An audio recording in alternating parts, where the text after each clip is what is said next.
Hello, this is Bart Bird with BestDiscGolfDiscs.com. This will be the first in a four-part series analyzing the disc flight ratings and numbers system, and in this episode we're going to be covering speed.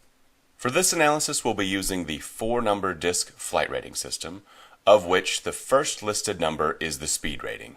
In this series we'll be covering what is speed, how is the rating determined, what are some of the problems that we see with high speed, and what's the biggest mistake we see players make when selecting the speed of their disc?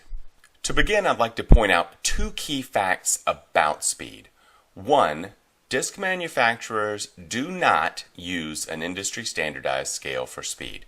This means that one brand's 10 speed is not necessarily equal to another brand's 10 speed. But, number two, within each brand, higher numbers do equal higher relative speed. One brand's 10 will always have higher speed than that same brand's 9. So directionally, all disc manufacturers have their scale moving in the same way, though they're not necessarily equal to each other. So what exactly is speed? To begin our analysis, we went to the list of PDGA approved discs. To be usable in PDGA tournament play, all discs must meet this specification, fall within the guidelines listed here in this graphic provided by the PDGA to potential disc manufacturers.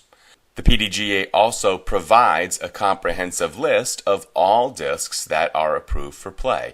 This is a first sheet of that list. You can see it shows manufacturer information, disc model information, the date that the disc was approved. But what we're going to be focusing on are the physical characteristics of the disc, the specifications to the individual discs, to try to find what characteristics do discs have in common that would determine that they are high or low speed.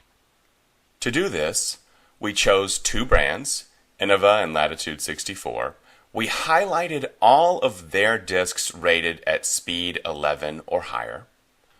We sorted the discs by statistics to look for patterns, to see which one of these statistics is really the one driving the speed rating that the discs are getting. We first sorted by disc height. You can see doesn't seem to be a correlation there. Disc diameter, same. All of the high-speed discs are scattered amongst other discs. Rim configuration, we're starting to get a bit of a tighter pattern. And then in the fourth category we chose, all of the discs were bundled perfectly together. This is clearly the key metric by which high speed is determined. What was it? Well, as you look back to the graphic from the PDGA approved discs list, the one disc characteristic that has the most impact on disc speed is the rim width, which is the measurement from the leading edge to the inner rim of the disc.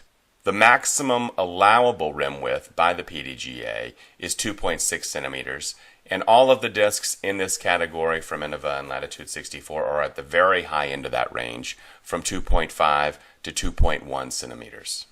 So as we understand that wide rim discs will have high speed compared to narrow rim discs, let's look at what that really means for performance. According to the Innova website, speed is the ability of the disc to cut through the air. And as you can see from this diagram, high-speed discs are clearly the more aerodynamic disc, so this is certainly absolutely true.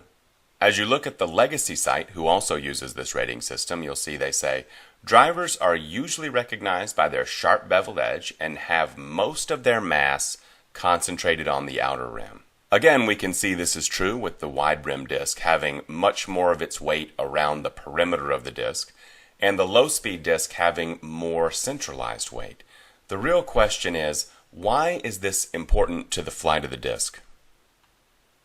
To answer that, we're going to our chalkboard to talk a little bit more about physics mechanics, and we'll be talking specifically about a concept called moment of inertia. Let's say, for example, we have two disc golf discs, each of which weighing 165 grams. The difference being the disc on the left has more of its mass concentrated around the perimeter, and the disc on the right has more centrally focused weight. Moment of inertia tells us that when you're trying to put a circular object in rotational motion around its axis, marked by the orange X's, the further the concentration of mass is from the axis of rotation, the more energy it will take to set that into a circular spinning motion. So the disc on the left with perimeter weight requires more energy needed to begin the spinning motion, but because of that inertia, it means that it will continue to spin longer once it is in motion. Conversely, the disc on the right will require less energy to begin the spinning process, but will lose spin more quickly because it has less inertia, less momentum built into the spinning motion. This is a key component of MVP Disc Sports overmold technology, where they're using an ultra-dense plastic blend on the outside to pull more of the weight to the perimeter of the disc than you can accomplish with a uniform body.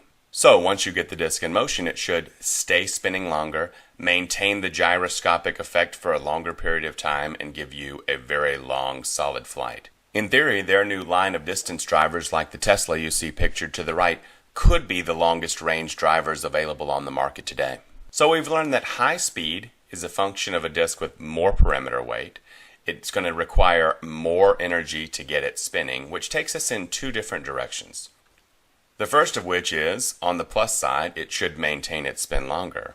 But on the other side, that means that the disc is going to be more difficult to snap. Now, we could do an entire video on snap alone, but because this topic is disc speed, we'll just say a couple of key points. One, snap is debatably the most important part of your throwing motion. And two, good snap requires excellent throwing technique. If you have more questions about snap, we are putting links to some excellent resources discussing snap in the description. We encourage you to check those out. Or if you have ideas for better resources than that, please let us know in the comments section so we can add them. Moving on to the biggest mistake we see, because as we discussed, the perimeter weight of the high-speed discs makes them the most difficult to snap, what we see are beginning players who want more distance go and make the mistake of buying a high-speed disc assuming that it's going to deliver extra distance for them. When the reality of it is, high-speed discs are for players with excellent throwing technique, and beginning players will have much better luck with a lower speed disc that's easier to snap as they continue to work on their throwing mechanics. So to recap what we've talked about today, speed rating is primarily a function of the disc's rim width. High-speed discs are the most aerodynamic discs and will cut through the air.